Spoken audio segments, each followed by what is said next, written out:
자, 오늘은 2021학년도 수능 특강 영어 독해 연습 9강 나갈 차례입니다.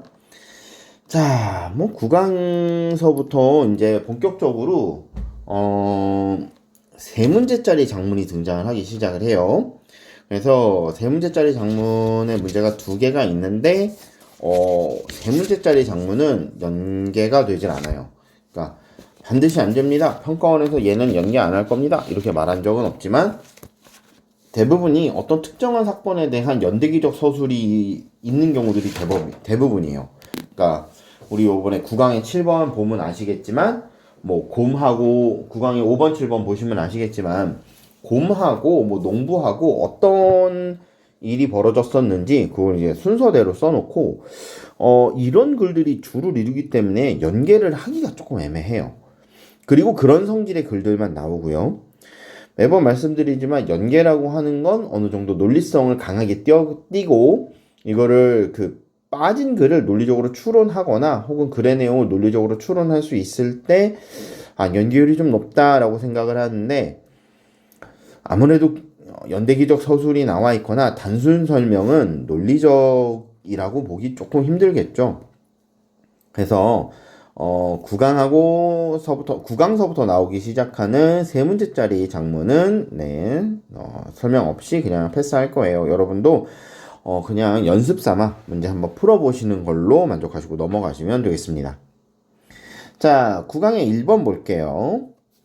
자, 칼로리 섭취량이 신체에 끼치는 영향에 대해서 나와 있습니다. 자, 천천히 한번 볼게요. Scientists hoped someday establish beyond a doubt. 어떤 특정한 의심을 넘어서길 희망을 한다는 거죠. Someday니까 미래의 언젠가는 어떤 특정한 의심을 넘어서길 바래요. 자, 그럼 그 의심이 뭐냐? 대수로 지금 설명을 하고 있죠.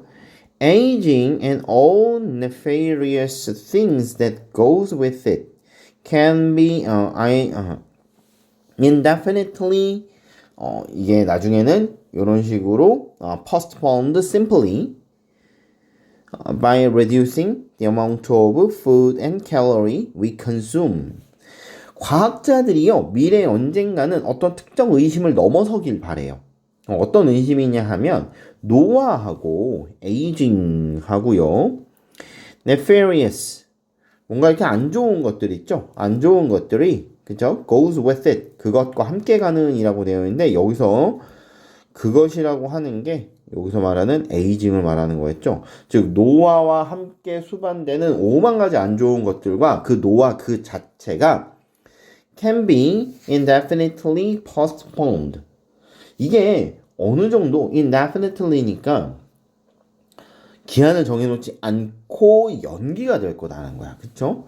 Simply by reducing the amount of food and calories we consume. 우리가 소모하는 칼로리와 음식의 어떤 양을 줄임으로써 단순히 그런 걸 함으로써 요런 것들이 좀 연기될 거다. 이런 안 좋은 것들이 이렇게 쭉 무기한 연기될 거다. 뭐 쉽게 돼서 연기된다라고 말은 했지만 사실상 우리가 겪지 않아도 된다라고 과학자들은 믿고 있다 이 말이죠. 좀 독특한 내용이에요. 그죠? 한 세 줄 정도 내려와서 BMI 뒤쪽서부터 한번 봐볼게요. This means that a junk food junkie who is blessed with a high metabolic rate that keeps her from gaining weight may still be at a higher risk for developing a memory problem.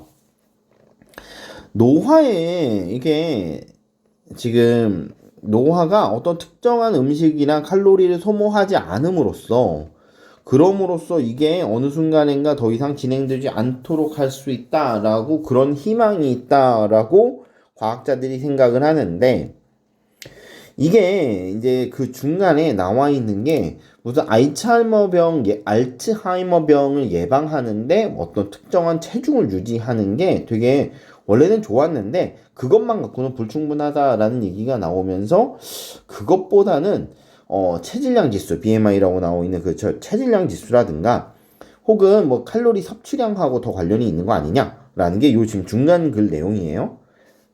근데 이게 뭔 소리냐면 근데 여기서부터 읽으셔도 괜찮아요. 정크푸드 정키, 정크푸드를 정말 좋아하는 사람들은 who is blessed. 근데 얘는 축복받은 애야. high metabolic rate. 신진대사율이 높아. 신진대사율이 높아. 그래갖고 keeps her from gaining weight. 살찌는 것을 막아줘. 이야, 살찌는 것을 막아주는 이런 축복받은 junk food junki가 may still be at a higher risk. 여전히 높은 위험군에 속한다는 거죠. For developing a memory problem. 보통 develop은 개발하다, 뭐 발전하다 이렇게 생각이 했는데 없던 게 생겨나서 그게 계속 커지는 것도 develop이라고 이야기를 해요. Developing a memory problem이니까 기억력 문제, 계속 위험군, 기억력 문제가 야기될 만한 그런 위험군에 속해 있다 이 말이지. 그죠? 자, 여기서 이제 한 두 줄 더 내려가 봅시다. 맨 끝에 봐보시면요. 한 줄만 더 밑으로 내려가 보시면 맨 끝에 the amount라고 나오는데 the amount of age-accelerating oxygen-free radicals generated from our diet is related to the amount of calorie we consume, not to our weight. 자, 그래서 우리가 보통 이 다이어트 나오면 이거 다이어트라고 생각하시면 안 돼요. 살 빼는 거 아닙니다. 식단이에요. 우리의 식단으로부터 generate, 발생이 되어지는 age-accelerating oxygen-free radical, 노화를 촉진하는 활성산소의 총량이 related to the amount of calorie we consume, 우리가 섭취하는 칼로리의 양과 관련이 있어요. 조금 기니까 자, 이렇게 볼게요. generated from our diet 이렇게 되어 있죠? 요게 요 앞에 있는 요거를 수식하고 있습니다. 수식 하나 표기해 두시고요. 그 다음에 is related to the amount of calorie we consume, not to our weight 이렇게 되어 있는데, 아이고 여기까지 보면 안 되는데 다시 읽을게요. we consume, 여기가 칼로리를 수식하고 있죠. 그렇죠? 우리가 소비하는 칼로리에 관련이 있더라 하면서 뭐가 나와요? 지금 to가 두 번 반복해 나와요. 지금 보시면 to amount of calorie, 칼로리의 총량과 관련이 있는 거지 not to our weight, 우리의 몸무게하고 관련이 있는 건 아니더라. 다시 말해 우리가 아무리 몸무게가 많지 않더라 하더라도 소모하는 칼로리 자체가 높아버리면 이런 활성산소들이 발생될 확률이 높더라. 자, 요 얘기를 하고 있는 거예요. 그래서 활성산소라고 하는 것들이 얘네들에 의해서 촉발이 될 수 있더라. 무게가 아니라. 그래서 a person with a high metabolic rate, 신진대사율이 아주 높은 사람들은요, who consume greater calorie, 엄청난 양의 칼로리를 소모하게 될 거고요. may actually be producing, 그러니까 더 많은 걸 생산을 하겠죠. 그렇죠? 더 많은 harmful form of oxygen, 더 안 좋은 이제 뭐 산소 관련된 무언가를 형성하게 될 거고, than someone with a slower metabolic rate, 뭔가 이렇게 소화가 잘 안 되는 사람들보다, 그렇죠? 신진대사율이 좀 낮은 사람보다 그렇게 될 거다. 그래서 person with a high metabolic who 어쩌고저쩌고 쫙 나와 있고 뭐가 답이 되신 다음에 harmful form 어쩌고저쩌고 이렇게 나옵니다. 정리를 한번 해보시면 빨간 거 위주로 읽어보시면 돼요. high metabolic rate가 뭘 이야기하냐? consume greater calorie, 더 많은 칼로리의 소모를 야기하고 producing more harmful forms of oxygen, 더 많은 안 좋은 활성산소 물질을 만들어낸다 이 말이겠죠. 그죠? 그래서 체크해 놓은 거 위주로 확인해 보시면 될 것 같아요. 여기는 원래 있었던 거니까 이렇게 살려놓읍시다. 자, 그래서 그저 우리는 날씬하고 체중이 낮고 이런 게 중요한 게 아니라 얼마나 소화를 시켜낼 수 있느냐. 이 사람이 신진대사율이 정말 높아서 정크푸드를 정말 잘 소화시키는 사람이라면 이렇게 먹은 칼로리와 뭔가 여기서 들어오는 나쁜 물질 때문에 기억력의 문제라든가 뭐 오만 가지 문제가 생길 수 있더라. 그래서 정리를 해보면 이상적인 체중을 유지를 하죠. 그렇죠? 여기서는 이상적 체중 유지만으로는 부족해. 이상적인 체중 유지만으로는 부족한 거야.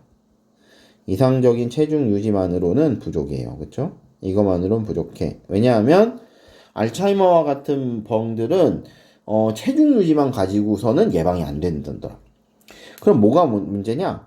이게 체중이 낮은 사람 중에 신진대사율이 높은 친구들, 신진대사율이 높은 사람들은 아무래도 소모하는 칼로리 양도 많기 때문에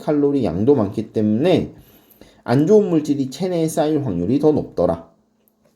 자, 그러니까 정크푸드를 많이 먹는 건 살은 찌지 않지만 네페리어스한 것들이 몸에 계속 쌓이게 돼. 예를 들어서 활성산소 같은 거. 그러니까 이게 노화와 건강을 악화시킨다 이거죠. 노화를 촉진하고 건강을 악화시킵니다. 요 정도 정리해주면 좋지 않을까요? 네, 됐습니다. 이렇게 보시면 될 것 같아요. 다음 거 봅시다. 자, 이게 경제체제에 관련된 건데 계획경제와 시장경제인데 대부분 학생들이 사회를 잘 들으셨으면 시장경제랑 계획경제 정도의 구분은 고3은 할 수 있으리라 생각을 해요. 간략하게 말하면 계획경제는요, 사실 이걸 이렇게 딱 일정하게 딱 지목하면 안 되기는 하지만 계획경제는 러시아, 중국, 북한, 물론 이제 중국하고 러시아는 완벽한 계획경제라고 보긴 조금 힘들어요. 그렇죠? 개혁개방하고 이러면서 얘네들은 완벽한 계획경제로 보기는 힘들고 북한은 사실 거의 완벽한 계획경제 형태라고 봐도 되지 않을까요? 당 중앙에서 다 결정해갖고 나라 전체에서의 하다못해 숟가락 생산량까지 다 결정돼서 만들어내는 계획경제 시스템이고 시장경제는 뭐 우리나라도 그렇고 미국도 그렇고 이런 나라들이 대부분의 이제 시장경제 체제죠. 아무래도 이제 계획 경제를 갖고 있는 나라들은 이제 산업시설이 국유화되어 있거나, 그렇죠? 생산 계획을 중앙정부가 모두 일원화 하는 데 비해서 시장 경제인 경우는 그런 뭐 생산 시설이라든가 뭐 생산 계획이라든가 이런 것들이 모두 사유화되어 있고 민간의 소유일 확률이 높습니다. 다라고 이야기하기는 좀 뭐하지만 이거 얘기하려면 정말 오래 걸려요. 정말 오래 걸리고 정말 재밌는 파트라서 진짜 이것만 갖고 1시간도 얘기할 수 있기 때문에 이쯤에서 줄입니다. 이쯤에서 줄여요. 괜히 강의 시간만 늘리니까 요 정도 개념 아시고 들어가시면 좋을 것 같아요. 자, economics. 문제를 푸실 땐 지금 요 문장을 빈칸 안에 넣는 거죠. 어디에 들어갈까 적절할까는 항상 얘부터 먼저 읽으셔야 돼요. 알았죠? 자, 먼저 읽고 문제를 푸십니다. 수업 시간에 얘기했으니까 하실 줄 아리라고 보고 나는 평상시 하던 대로 내용 확인만 해볼 거예요. 자, 경제라고 하는 건 뭐냐? 그래서 the question of what is be produced. 어떤 것을 생산하느냐. 그쵸? 어떤 것을 생산하는 거에 대한 문제. 요게 바로 경제다 이 말이지. 그쵸? To answer the question of what is to be produced. 어떤 것을 생산할 것이냐에 대한 대답을 하는 것이 바로 경제라고 생각을 해볼 수 있겠습니다. 물론요. 무엇을 생산할 것이냐, 어떻게 생산할 것인가, 누구를 위해 생산할 것인가, 우리 경제에서 고려해야 되는 3가지 요소잖아요. 그죠?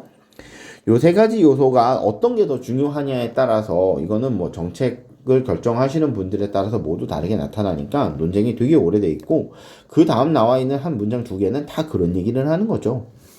자, 우리는요, sometimes부터 볼게요. sometimes, 4번째 줄 보시면 this highly centralized economies.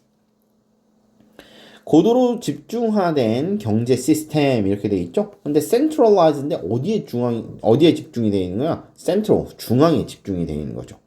그러니까 여기서 말하는 this high centralized economic system이라고 하는 걸 우리는 이거를 계획 경제라고 이야기를 할 수 있겠습니다.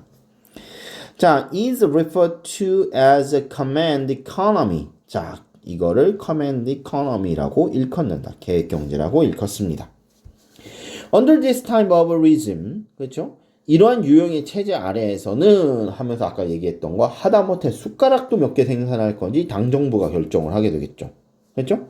그러니 뭐 5만 가지 통계에 따라서 뭐 신발 크기, 집에서 뭐 평균적으로 쓰는 휴지의 개수 막 이런 것까지 다 계산해 갖고 딱 생산량을 정해놓고 그것만 딱 생산하고 만단 말이죠.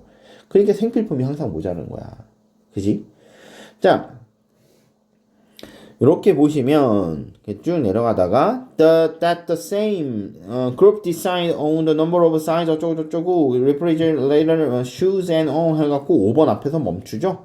그리고 난 다음에 other country로 넘어가시는 게 자연스러워요. 그러니까 문제 자체는 5번에 이제 여기 들어가야 되겠죠. 자, 그 위에 거 보실게요.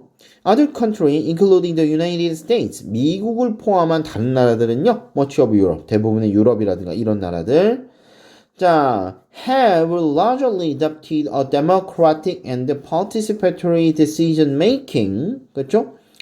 요런 것들을 다 도입을 하는 거야. 그래서 민주주의라든가, 줄 긋는 걸 깜빡하고 있었네. have largely adopted the democratic and participatory decision-making process. 민주주의라든가 아니면 뭐 참여적 의사결정 체계 같은 것들을 다 이제 받아들인 거죠. 그렇죠? 이게 다 받아들여 갖고 where literally millions of individual producers and consumers of goods and services determine what goods and how many of them will be produced. 자, 그러니까 말 그대로 이 프로세스에 대해서 이제 설명을 하고 있어요. 이 where서부터 시작을 해갖고 이 프로세스에 대한 설명을 하고 있는데 문자 그대로 수백만 명의 사람들이 생산자와 소비자가 물건과 서비스에 대한 생산자와 소비자들이 결정을 하는 거죠. 결정을 하는 거지. 이만큼 있는 애들이 주어라고 볼 수 있고요. 결정을 하는 거예요. 어떤 제품을 얼마나 많이 생산할 건지, 그렇죠? 자, 요런 것들, 그리고 will be produced, 어떻게 생산이 될 것인지, 뭐 요런 것들 모두 이야기를 하고 있습니다. 그래서 어떤 물건과 어떤 것들이 생산이 될 건지를, 그렇죠? 이렇게 이야기하고 있죠. 요게 우리가 흔히 말하는 시장 경제예요. 즉, 어떤 특정한 제어와 서비스의 생산 결정권이 중앙정부에 있는 게 아니라 그것을 생산하고 소비하는 사람들에게 의해서 있죠. 그래서 수요와 공급이라고 하는 그쵸? 체계가 만들어지게 되고 그때 설명했지만 수요 곡선은 우하향, 공급 곡선은 우상향. 이거를 결정짓는 건 모두 가격이라는 요소라 그랬죠. 가격에 의해서 소비량이 결정되고 가격에 의해서 생산량이 결정된다라고 설명드렸어요. 자, 요까지 내용 확인하시면 충분하지 않을까요? 자, 그래서 마지막에 가시면 a country that uses such as decentralized decision-making process is often said to have a market economy. 이런 애들을 시장 경제라고 한다. 자, 여기서 다른 건 됐고요. 요즘 보시면 decentralized 분권화된 의사결정 과정을 마켓 이코노미라고 이야기를 한다라고 되어 있는 조고 체크하시고 이해하시면 되겠습니다. 단순 설명글이기 때문에 그렇게 나올 확률이 높다고 생각은 안 들어요. 그래도 이제 이걸 요약문 형태로 물어볼 수 있기 때문에 아무리 설명글이라도 두 가지를 들고 이 두 가지에 대한 설명을 달고 있다면 비교 문제, 그러니까 여기 밑에다가 요만큼에다가 이렇게 네모칸 이렇게 쳐갖고 뭐 얘 이렇게 요약문 나오는 거 있죠? 이런 형태로는 충분히 굉장히 가능하다. 그래서 항상 두 개 비교하는 애들은 조금 잘 봐놔라. 알았죠? 자, 9번인데요. 매우 흥미로운 글이에요. 그죠? 매우 흥미로운 글이에요. 뭐 다른 얘기는 아니고 이게 사람이 달릴 때마다 딱딱한 바닥을 달릴 때랑 물렁한 바닥을 달릴 때 약간 좀 다르다 이런 내용이에요. 그죠? 그래서 나중에 결국엔 충격을 하나로 흡수해 갖고 결국에는 뭐 그렇게 크게 다르지 않다라는 게 나오는 건데 이미 출제가 됐습니다. 이미 직접 연계 직접이었지 간접이었지 기억이 잘 안 나기는 하는데 이미 출제가 한번 됐어요. 그래서 꽤 신선했던 소재였던 거로 기억을 해요. 그래서 이거는 패스하겠습니다. 자, 4번 볼게요. 자, 4번 보시면 M&M philosophy가 나와 있어요. 자, M&M philosophy라고 되어 있는 거 사실요 엄청 많이 나오는 소재예요. 실수해라 이거야. 실수해라. 그냥 실수를 해. 실수를 해야지 돼. 인간은 실수를 하는 존재니까 야, 실수를 안 하면 그게 더 이상한 거야. 실수 계속해. 너 실수 안 해? 너 실수 안 하는 놈이야? 아, 그러면 너는 도전을 하지 않는 놈이구나. 뭐 이런 말도 안 되는 소리를 짓거리고 있는 지문입니다. 굳이 읽어볼 필요도 없고요. 제가 체크해드리는 파트 읽어보시면 이걸로 충분하리라 생각해요. 정말 단순하고요. 난 이런 이분법적 사고 정말 싫어해요. 실수를 꼭 해야만 되느냐? 실수를 할 수도 있고 안 할 수도 있고 그거 꼭 도전을 해야만 되느냐? 도전을 하고 싶으면 하고 안 하고 싶으면 안 하는 거지 뭐 무슨 그거를 응? 이렇게 천편일률적으로 정해? 뭐 그냥 이런 걸 격언이라고 하는 것 자체가 조금 이상해요. 왜 그런 얘기 있죠? 아프니까 청춘이다. 아프면 그 유병재 씨가 그 얘기 했잖아. 아프면 환자지. 그게 왜 청춘이냐고. 그지? 나도 똑같은 생각이야. 아프면 환자지. 아프면 왜 청춘이냐. 이해하기 조금 힘들어요. 이해하기 조금 힘들어요. 맞아. 이거 하나 고치고 가야 돼, 진짜. 여기에 지금 making no mistake means that we cease to execute a familiar model. 뭐 이렇게 되어 있죠. 실수를 저지르지 않는다는 건 하면서 지금 나와 있는데 이때 이 cease라는 단어가 적절하지 않습니다. 우리는 continue라는 그만뒀다라는 단어라기보다는 여기서는 뭔가를 계속하고 있다라고 쓰셔야 돼요. 되게 실수를 하지 않는 건 친숙한 일만 반복하고 있고 실수를 하지 않는다는 건 너한테 창의성과 새로운 전략이 부족한 거야. 뭐 이런 소리 하고 있거든. 야, 내가 이렇게 얘들아 이렇게 살아보니까 나 잘하는 것만 하고 살기도 바쁘더라. 나 잘하는 것만 하고 살기도 바쁘더라. 새로운 거? 그래, 새로운 거 좋지. 새로운 거 얼마나. 이게 새로운 거 도전하시려면요. 그만한 실력도 갖추셔야 되고요. 정말 현실적으로 접근하면요. 그만한 경제력도 갖춰야 돼요. 도전을 해야 좀 더 잘 살 수 있기는 하지만 글쎄요. 확신이 들고요. 확신이 들고 20살 넘어서 어차피 나랑 지금 이거 들으시는 분들은 어차피 다 20살 넘어서 인생을 사실 거니까 이게 20살 넘잖아요. 내가 수업 시간에도 얘기한 것 같아. 사람이 20살을 넘기면 인생을 좀 전환하기가 좀 힘들어. 왜 얘기를 하는데 아버님이 뭐 이래저래 사회 환원하시고 뭐 다 물려주고 다 하고 야 너는 너 자립해서 살아 하면서 내가 그래 어디 가서 너 그래 뭐 이렇게 사람 구실은 할 수 있게 뭐 조금만 물려주면 하시면서 한 100억 물려주셨어. 그러시면요 뭐 적당히 하고 살으세요. 이것도 해보고 저것도 해보고 하다가 이거 한 30살 넘어서 회사도 다니다가 때려서 쳐보고 그쵸? 정말 하고 싶은 거 다 하고 사십시오. 근데 이렇게 물려받을 사람이 몇이나 되겠나요 우리나라에. 대부분은 그렇지 않은 부류라고 들어갑니다. 그렇지 않은 부류예요. 자, 이렇지 않은 부류에서는요 여기는 도전 뭐 100억 물려받으셨으면 뭐 도전을 해보시든 뭐 실패를 해보시든 뭐 딱 이거만 안 하면 돼. 도박 뭐 이런 거만 안 하시면 돼. 마약 이런 거만 그냥 평범하게 여러 가지 도전해 보시고 여러 가지 실패해 보시고 사세요. 뭐 사업도 막 이래저래 물려갖고 엄청 크게만 안 벌리시면 100억 정도면 죽을 때까지도 못 쓸 거야. 근데 대부분이 그렇지 않기 때문에 우리는요 도전과 실패를 반복하면요 이 20살 넘어서 도전과 실패를 반복하면 우리는 망해요. 망해. 나는 입법고시 한 개 실패한 것만으로 입법고시 하나 실패한 것만으로 그렇죠? 전혀 의도치도 않게 학생들 가르치고 살고 있단 말이죠. 물론 충분히 만족하고 살고 있습니다 지금. 그런데 어쨌든 내가 목표한 바는 아니었잖아요. 그죠? 이게 한 개만 실패해도 이렇게 돼요. 하나만 실패해도 뭘 무슨 실패를 반복하고 도전을 계속하고 난 이런 질문 너무 싫어. 진짜 이게 정말 개소리야. 20살 넘으면요 인생의 코스를 바꾸는 게 사실상 거의 불가능해요. 20살 이전까지 뻔뻔히 공부 안 하고 놀았어. 나는 학교도 대충 다니고 놀았어. 근데 나는 뭐 딱히 물려받을 것도 없어. 그러면 그냥 쉽게 생각해서 나이 먹고도 그냥 그러고 산다고 보셔야 돼요.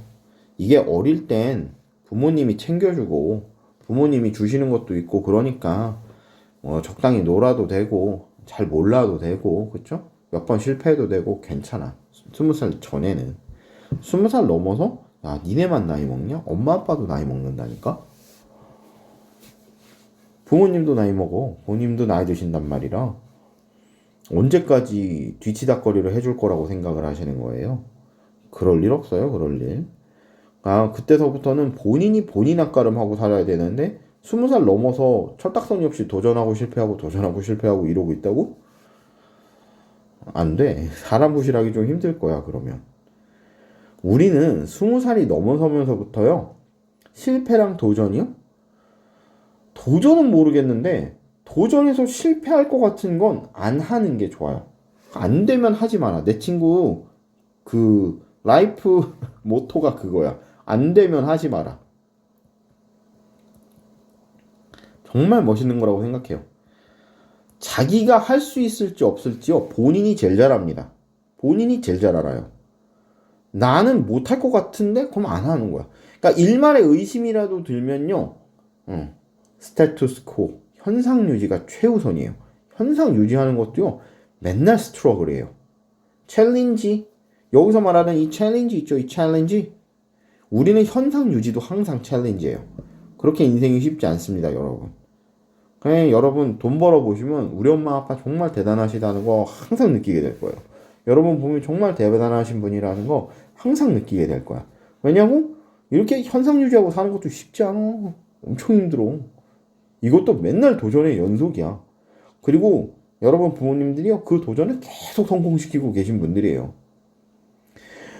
이상하게 보통 이렇게 이런 얘기하면 이러지만 여러분도요 나도 여러분 말할 땐 이해가 안 됐어. 뭔 소리를 하는 건지. 왜 저런 소리를 왜 우리한테 하지? 나이 어린 사람들한테 꿈과 희망과 도전정신 이런 거 심어줘야 되는 거 아닌가? 요만큼 나이가 들어보니까 도전정신은 우리가 아니고 조금 더 가진 사람들, 그쵸? 그리고 나이도 조금 더 든 사람들이 해야 돼. 삶의 동력이 점점 떨어져. 아이디어도 고갈되고요. 삶의 동력도 점점 떨어지거든요. 도전은 우리 같은 사람이 하는 거야. 어느 정도 나이도 있고, 그 다음에 경제력. 나는 못합니다, 도전. 자, 경제력도 있고, 그쵸? 뭐, 요런 사람들이 새로운 영역을 개척해가면서 도전이라는 개념이 생기는 거지. 자, 그래서 줄이면 20살 넘어서는, 그쵸? 현상유지, 스테투스코, 이거 자체가 도전이다. 이거 자체가 도전이다. 자, 그리고 도전했으면 될 수 있으면 실패하지 마라. 안 될 것 같은 건 애초에 시작도 하지 마라. 나의 실패는 나만으로 끝나는 게 아니라 옆으로 확산된다. 성공도 마찬가지예요. 여러분 하셔서 성공하시면 여러분의 성공은 옆으로 확산되죠. 근데요, 성공이 확산해 나가는 것보다요, 실패가 확산해 나가는 속도가 훨씬 빨라요. 진짜 월등히 빨라요. 내가 성공하는 건 정말 오랜 기간에 걸쳐 나의 성공했음이 주변으로 전파되거든요. 실패는 곧바로야. 거의 immediately라고 생각하시면 돼. 알았죠? 자, 어린 친구들한테 이런 소리 하는 게 정말 안타깝기는 한데 뭔가 나도 내가 나이를 먹으면 달라질 줄 알았는데 뭐 그렇지 않더라고. 자, 그래서 되라. 뭐 물론 더 어린 친구들이 들을 일은 없겠지만 여러분 과외하실 때 과외하는 친구들한테 얘기해 주세요. 실패는요 20살 이전에 하는 거예요. 실패는 20살 이전에 하는 거야. 왜냐하면 20살 이후에 회복할 수 있는 기간이 있어. 10년간. 그래서 그 10년간 회복할 수 있는 기간이 있거든. 근데 20대는요 실패하면요 안 돼. 20대는 실패하면 안 돼. 실패는 일찍. 자주 실패하는 것도 괜찮아요. 일찍 하는 건 자주 실패하는 것도 괜찮아. 하지만 20살 넘어서는 될 수 있으면 한 번의 실패도 용납하지 말자. 뭐 하나 덧붙여서 조금만 사설을 더 붙이자면 남학생들 이제 군대가 끼니까 2년 추가해갖고 남학생들 한 28, 여학생들 한 26. 여러분 20살 딱 되시면 요이 땅 해갖고 요 나이 때까지요 여러분 하고 싶은 거 한번 해보세요. 정말 후회를 안 남기게 여러분 하고 싶은 거 해보세요. 28이 될 때쯤 그게 뭐든지 상관없어요. 28이 될 때쯤, 여학생들 26이 됐을 때쯤 무언가 결실이 맺고 무언가 거기에서 길이 보이기 시작한다면 그 길로 밀고 나가시면 되고, 야, 내가 진짜 28살까지 나 하고 싶은 거 진짜 엄청 노력해서 해봤어. 정말 후회를 안 남기고 정말 노력해서 밤잠 안 자고 해봤거든? 근데 안 돼? 여러분요, 요때 만약에 안 되면 여러분 정말 공무원 시험밖에 답이 없어요. 공무원 시험밖에 답이 없어요. 그러니까 나는 이것도 괜찮다 하시는 친구들은요, 28살까지 밀어붙여 보세요. 나는 공무원 하는 것도 괜찮아. 후회를 전혀 안 남기겠어. 물론 여러분 공무원 시험 보는 거 정말 빡세요. 진짜 정말 너도 다 하기 때문에 공무원 시험 보는 거 정말 빡세거든요.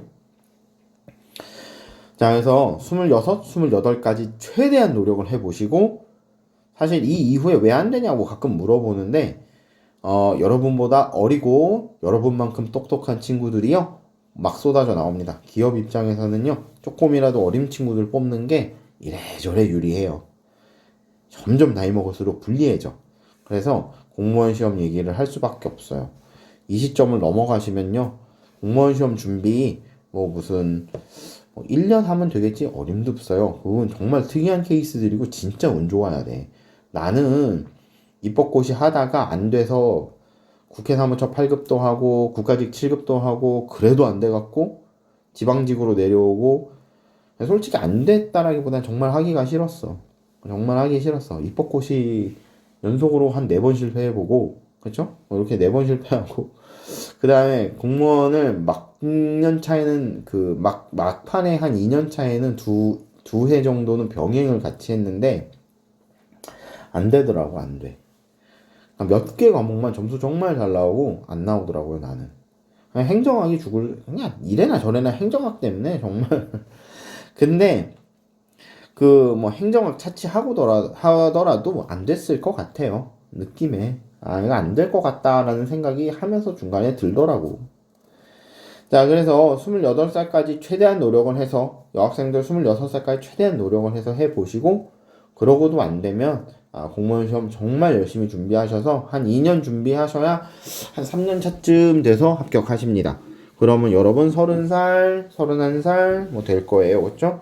요러시면, 그렇게 크게 인생에 실패했다, 20대를 잘못 보냈다라고 이야기하기 힘들어요. 라이프 플랜 잘 세우시고, 알았죠? 자, 사설이 길었어요. 진즉에 끝났을 지문인데. 다음으로 넘어갑시다. 자, 9-5번, 7번. 아까도 말했지만, 곰을 속인 농부에 관련된 이야기예요. 그렇죠? 크게 읽어볼 만한 건 없고요. 크게 읽어볼 만한 없고, 중간에, B번의 중간 보시면, He figured since he was doing all work, he should get the best end of the deal 이라고 되어 있는 거. 그러니까 일은 내가 다 했으니 내가 약간 좀 딜에서 약간 우위를 점하면 안 될까? 라는 딱 요 말이에요. 농부의 생각을 딱 대변하고 있는 거죠.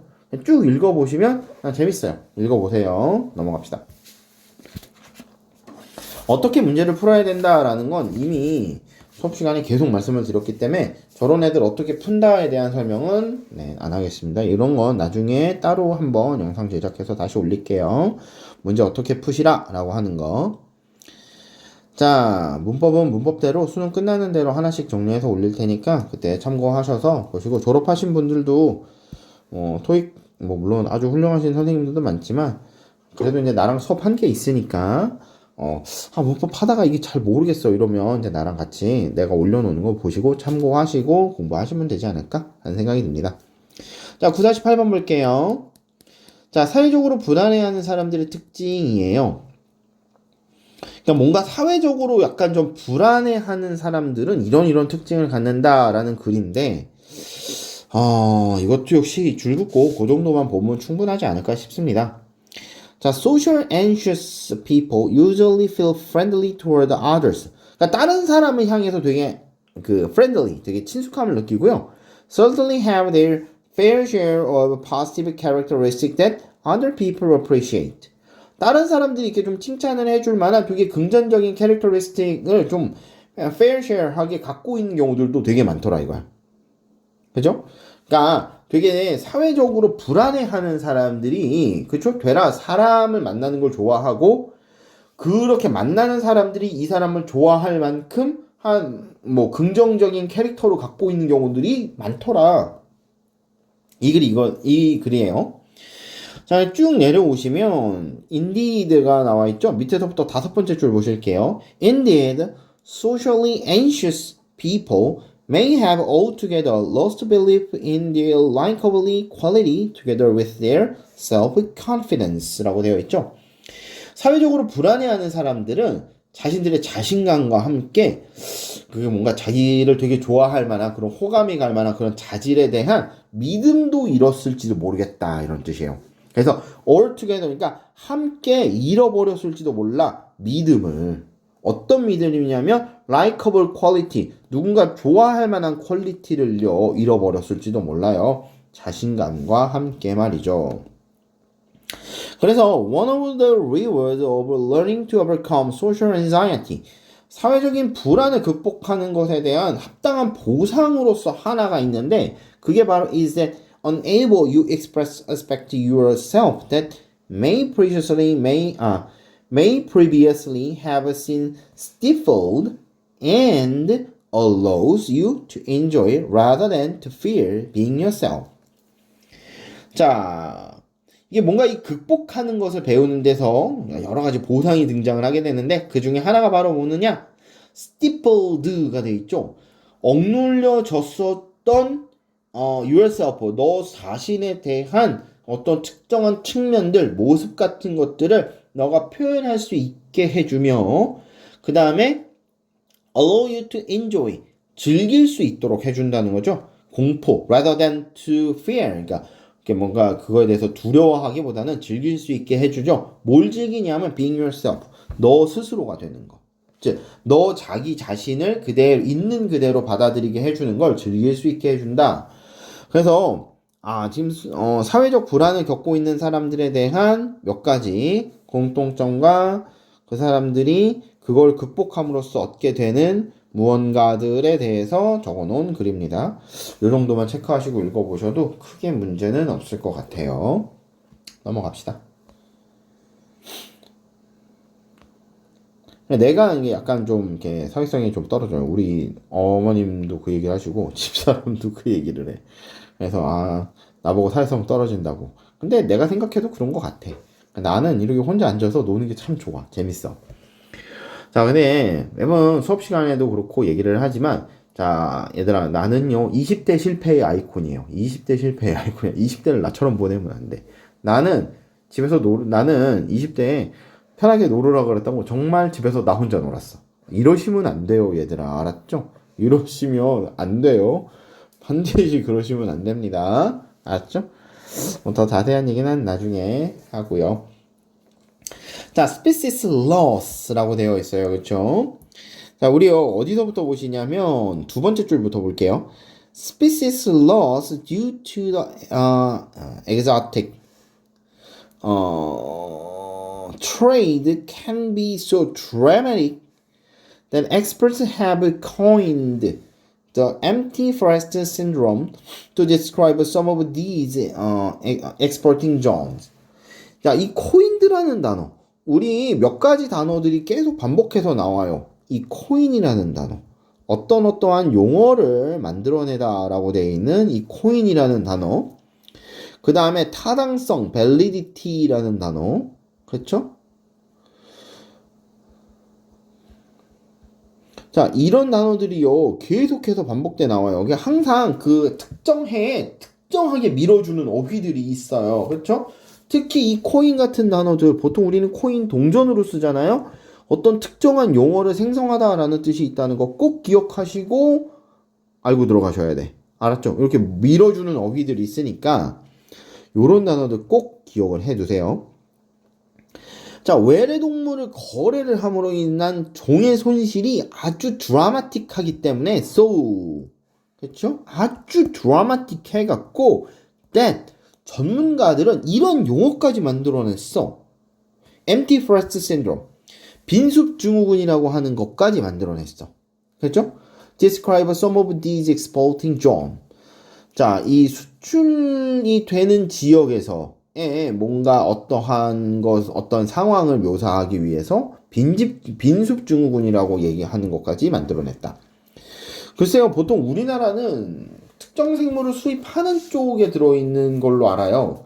그래서 뭐 이거에 대해서는 잘 모르기는 하겠는데 이게 또 어떻게 가만히 생각해보면 어떤 특정한 동식물이 충분히 돈이 된다고 생각하면요. 그리고 그거에 대한 주인이 마땅히 없다라고 하면은 그거 잡아다가 팔지 않을까? 잡아다 팔지 않을까? 그렇게 되면 특정 숲에서 그 동물군이 싸그리 없어질 수도 있는 거 아닐까요? 그런 의미에서 이런 얘기가 나오지 않았나라는 생각이 들어요. 자, 그리고 in importing zone regions 특정한 수입 지역에서는요, exotic pets can escape or be illegal released into non-native environment. 얘네들이 그쵸? non-native니까 얘네들이 그 환경의 네이티브가 아니야. 그런데도 불법적으로 release 풀어주거나 아니면 얘네들이 탈출을 하는 거죠. 그래서 where they have may become invasive 이렇게 돼 있죠. 자, 이게 침투를 하게 된다는 거지. 그죠? 그러니까 invasive 여기서는 급속히 퍼지다 이러는데, 그죠? invade라고 하는 그 침투하다라는 단어의 형용사라고 생각을 하시면 됩니다. 그래서 얘네들이 그 환경으로 침투를 하게 되는 거야. 그리고 나서 침투했으면 급속히 퍼지겠죠. 그죠? 자, 그리고 이제 그 다음 문장이 이제 뭐 플로리다주의 에버글라드지 습지에 확실히 자리 잡은 버마 비단뱀 번식 뭐 이런 거 말하는 건데 뭐 사례를 정확히 잘 모르겠어요. 이거 보니까 옛날에 무슨 유럽 홍합인가? 뭔가 그게 미국의 호수를 초토화시키는 거야. 그러면 이 유럽 홍합을 그러면 미국이 수입을 하느냐? 아니요. 애초에 그런 걸 수입을 한 적이 없대요. 그럼 얘는 어떻게 왔느냐 하면은 배 밑에 달라붙어서 온 거야. 배 밑에 달라붙어서. 배 밑에 달라붙어서 와갖고 이 특정 지역에 뿌리를 내렸는데 얘가 딱 살기에 아주 적합한 생태계래. 근데 얼마나 번식력이 무지막지하냐면 한 달에 알을 10,000몇 개를 낳는다는 것 같아.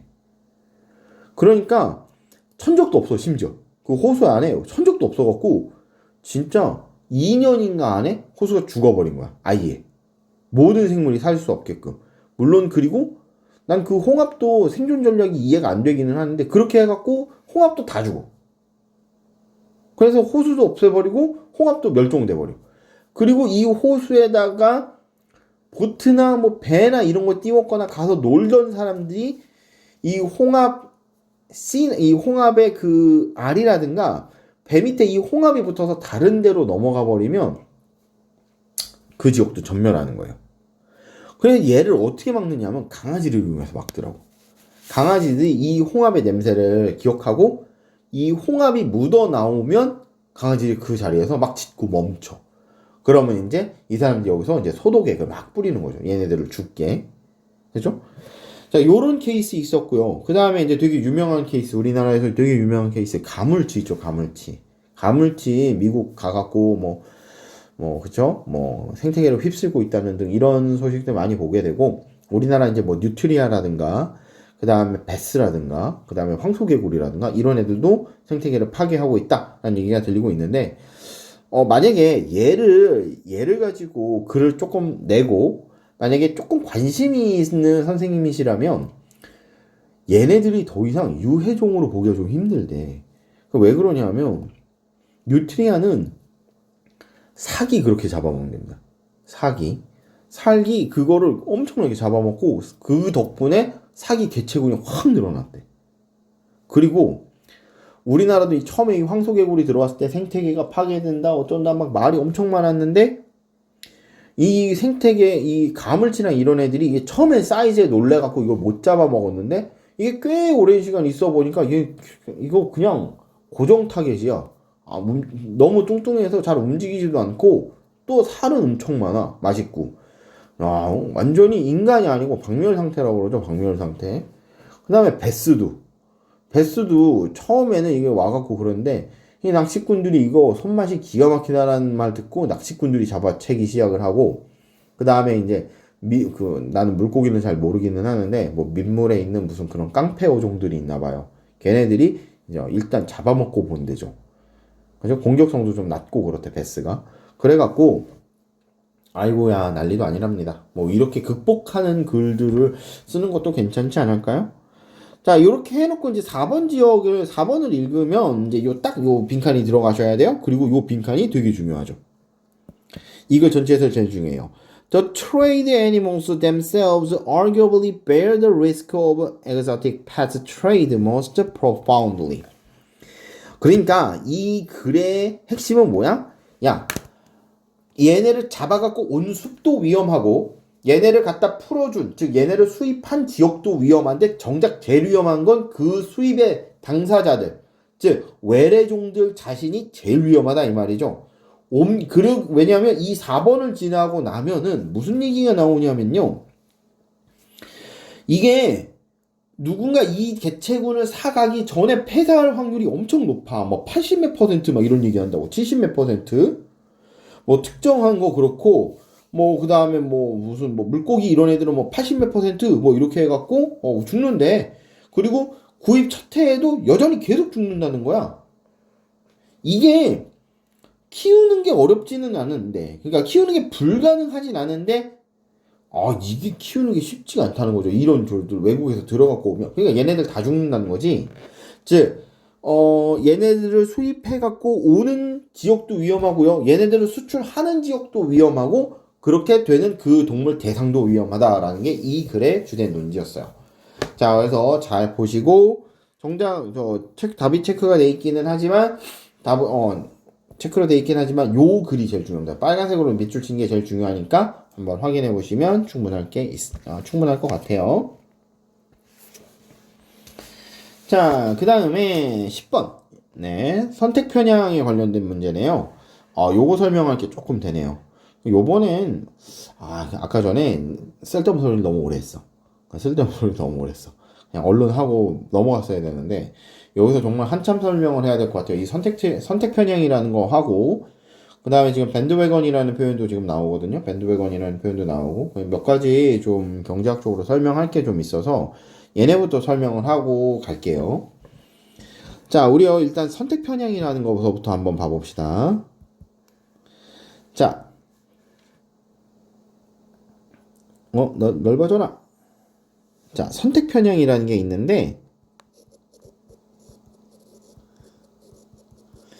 선택 편향이라는 게 있는데, 이게 뭐냐 하면은 표본을 사전이나 아니면 사후에 선택할 때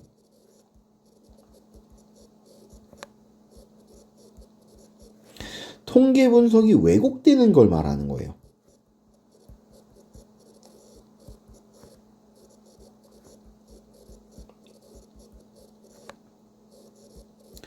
자, 단순 왜곡을 넘어서요, 전혀 상관없는 결말이 등장하기도 해요. 그쵸? 보통요, 실제보다 통계적 유의성이라고 하는 것을요, 과장하거나 과소를 하는 바람에 뭐가 되냐 하면 전혀 상관이 없는 결말이 등장도 합니다.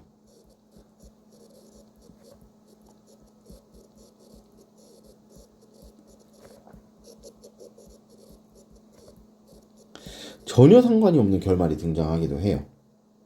보통 이제 우리가 이 선택 편향으로 이제 제일 유명한 게 뭐가 있느냐 하면 우리 중학교 때 배워요.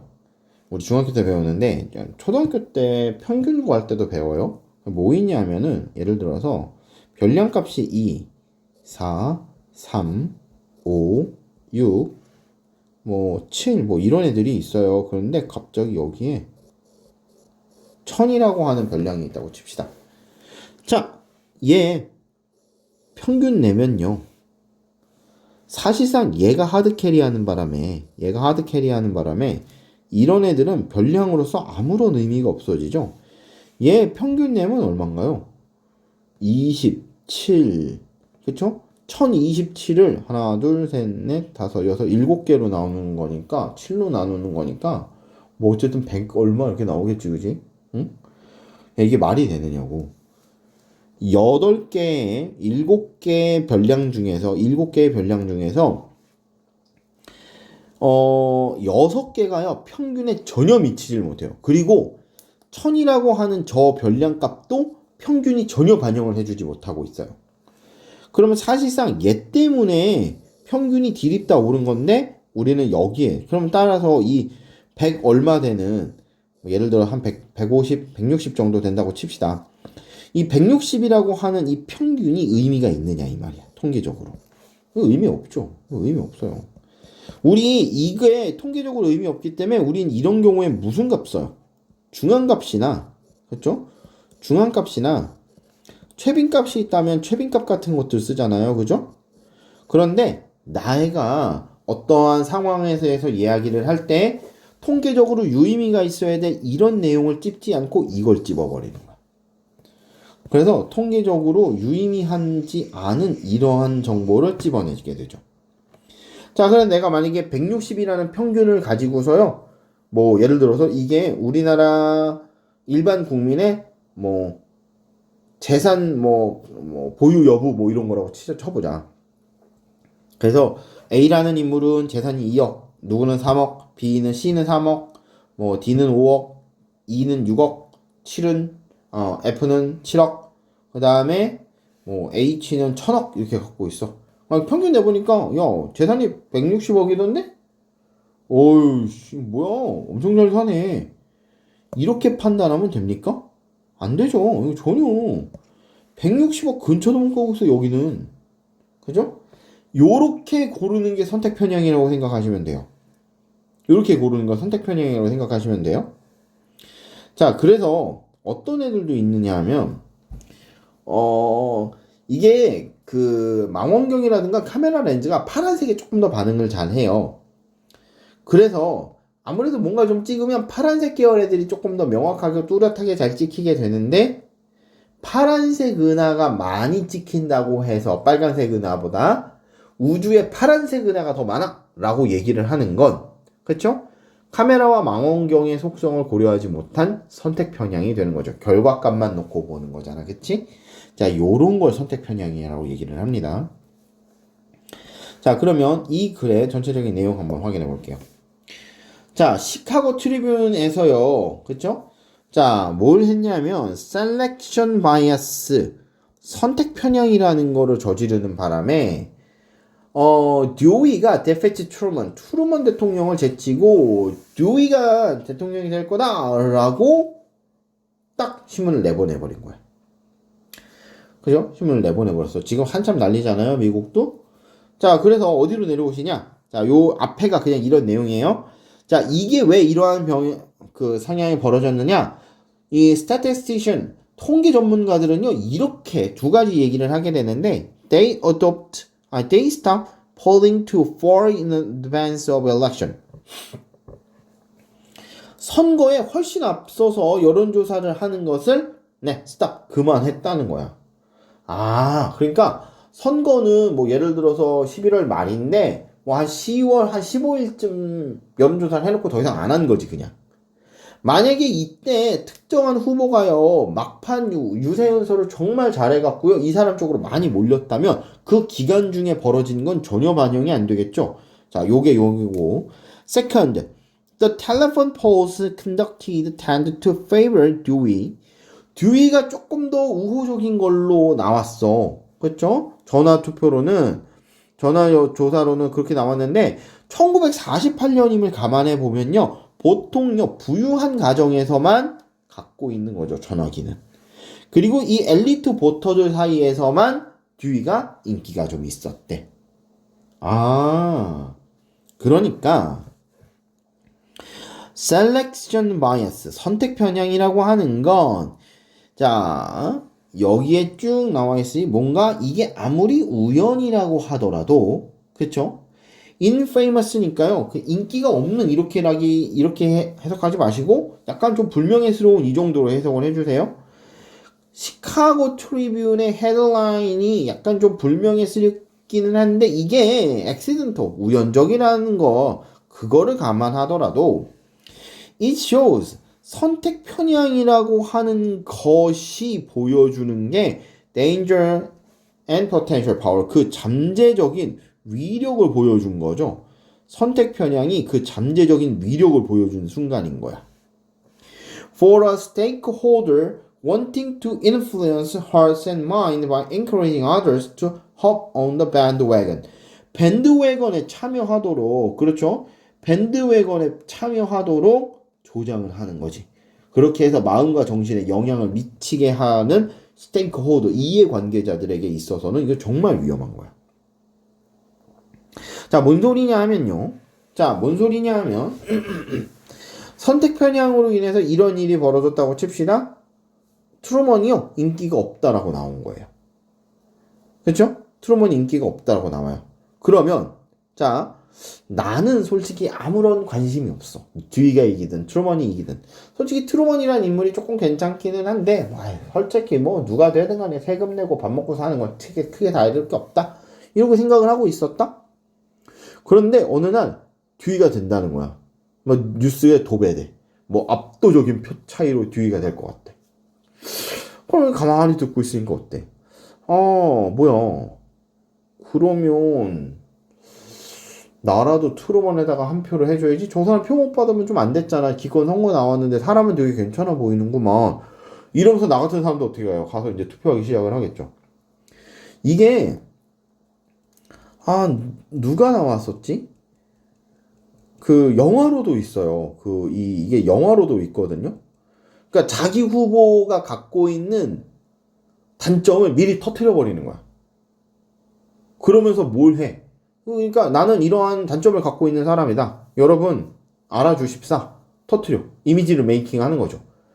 그랬더니 여론에서 어떻게 나오냐면 그 사람이 진솔하네. 이런 식으로 나오는 거지. 뭐 무슨 불륜 스캔들이었는지 뭔지 이거를 터트렸는데 이게 이 사람 되게 솔직하고 진솔하구나 라는 식으로 상대편 후보는 이런 단점을 감추고 있지만 우리 후보는 드러냈어. 그래서 이 사람 괜찮지 않아? 이렇게 보여주는 거지. 자, 그래서 이렇게 선택 편향이라는 걸 하게 되면요. 약간 되게 위험해요. 통계라는 게 조작되기가 정말 쉬워요. 잘 모르면 통계 조작에 금방 낚입니다. 통계 조작에 금방 낚여요. 자, 그리고 중간에 지금 보시면 밴드웨건이라는 표현이 나오는데 밴드웨건은 왜 쉽게 생각해서 악단이 타는 마차라고 생각하시면 돼요. 그 옛날에 이제 뭐 서커스 이렇게 돌아다니면서 악단이 이제 거기 타갖고 이렇게 막 쿵짝쿵짝 하면은 어른들도 그렇고 뭐 아무것도 뭐 없던 시절이니까 옛날에는 그 이제 보러 가잖아요. 그러니까 이걸 보통 시류에 편승한다고 이야기를 하는데 유행 쫓는 거예요. 이거 유행을 쫓는 거라고 생각하시면 돼요. 알았죠? 유행을 쫓는 거라서 뭐 보통 경제학에서 말하는 밴드웨건이라고 하는 건 유행을 쫓아서 무언가를 하는 걸 말해요. 그러니까 누군가 유행에 따라서 뭐 남들이 뭐 무슨 뭐 블로퍼라고 이야기를 하죠. 이렇게 신발 남성용으로는 잘 안 나오는 것 같고 이렇게 여성용으로 앞에는 구두 같은데 뒤에는 그냥 아무것도 안 돼 있는 뻥 뚫려 있는 신발 같은 거, 슬리퍼 같은 거. 이거 블로퍼라고 이야기를 하는데 블로퍼가 유행이래. 그럼 어떻게? 너도 나도 가서 사는 거야. 그죠? 자, 요거에 반대되는 말이 있는데 스놉 이펙트라는 거예요. 스놉. 속물이라는 단어예요. 그럼 이 속물 효과 이렇게 이야기를 하는데 얘는 뭐냐면 남들이 사면 안 사. 그러니까 내가 그렇다는 얘기는 아니에요. 나는 안 좋아해. 이런 식으로. 자, 내가 블로퍼를 이렇게 딱 보고서 디자인 괜찮네? 나도 한번 사볼까라고 생각을 하고 있었는데 남들이 다 사. 야, 밖에 나가봤더니 고개만 돌리면 저 신발을 신고 있네? 그럼 어떻게? 안 사야 되겠다. 이렇게 생각하는 게 선호 효과예요. 난 쟤네들하고 달라라는 걸 표현하는 게 속물 효과죠. 경제 용어에 대해서 자꾸 설명을 하는 건 경제 용어가 생각보다요 여러 군데에서 나와요. 그리고 여러분 국어에도 나오잖아? 그죠? 국어도 경제지문 반드시 하나 끼니까 자 이렇게 들어두시고 국어 같은 데도 응용하시면 좋을 것 같아요. 사실상 오늘 수업 거의 다 했어요. 신문에서 지도 제작 방식인데 11번은 그냥 읽어보시면 됩니다. 딱히 할 거 없어요. 이거 뭐 읽어볼 만한 건덕지의 내용은 아닌 것 같아요. 자, 그래서 11번은 여러분 넘어가시고 그 다음에 1지문 3문항짜리 나오죠? 무슨 3200m 경주 완주하는 건데 매달 그러니까 심판진이 뭘 잘못을 해갖고 메달을 받아야 되는 사람이 메달을 못 받은 거야. 그래서 1등으로 들어왔는데 실격 처리돼서 2등이 1등이 되고 3등이 2등이 되고 이제 이런 상황인 거지, 선수권에서. 근데 2등 한 사람이 내려오면서 1등에게 메달을 줘버린 거죠. 이건 불명예스러운 2등이다. 1등이다. 나는 얘가 분명히 부정을 저지르지 않은 걸 내가 옆에서 같이 뛰었으니까, 2등으로 들어왔으니까 내가 다 보면서 확인을 했고, 나는 1등의 자격이 없어. 뭔 소리야. 그러니까 3등이 내려오면서 2등한테 2등 메달을 주는 거죠. 그쵸? 그러니까 원래 이제 2등 한 사람이 내려오면서 2등 메달을 받은 사람이 내려오면서 지금 1등 한 사람한테 메달을 주고, 그러니까 이렇게 계속 한 거지, 그치? 그리고 이제 1등 한 애가 야, 그러면 좋다, 난 인정받았으니까 됐다. 그러면 원래 이제 상을 받은 8등은 상이 없어져 버린 게 되잖아요. 원래라면 9등이 돼 버리는 거니까 1등 받은 친구가 이 9등한테 상을 주면서 야, 상 없이 집에 돌아가면 얼마나 쓸쓸하냐 이러면서 이제 끝났는데, 대회 측에서 나중에 3200m 심판진의 실수가 있었고 1등을 정정을 해주면서 뭐 이런 사례가 쫙 연대기로 나와요. 그냥 정말 시간순으로 쭉 나옵니다.